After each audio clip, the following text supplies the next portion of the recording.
Бөгенбай батыр дейді, 5 уақыт намазын қаза қылмаған, дәретсіз ешқашан дәретсіз жер баспаған дейді. Тарих кітаптан оқыңыздар. Және түнде дейді, тура күндіз сияқты көретін деген. Қалмақтың 2 батырын қап-қараңғы түнде барып, түмен басын байлап алып келеді ғой. Кім? Бөгенбай атамыз. Қараңыз, Төле би атамыз осы өңірдің тумасы мысалы.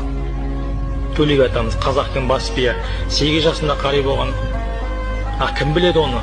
Кезінде Совет үкіметінің кезінде осының бәрін құртты біздің бабаларымыз. Бабаларымыз намаз оқып, кәдімгі соғыс кезінің өзіне 5 уақыт намазды тастамаған. Қожаберген жырау не дейді?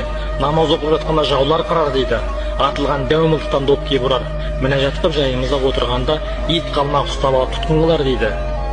Тарқыстан жау қалмаға қатаң жаза, кешелер намазын болған қаза дейді. Қараңыздар, біздің бабаларымыз қалай елді қорғап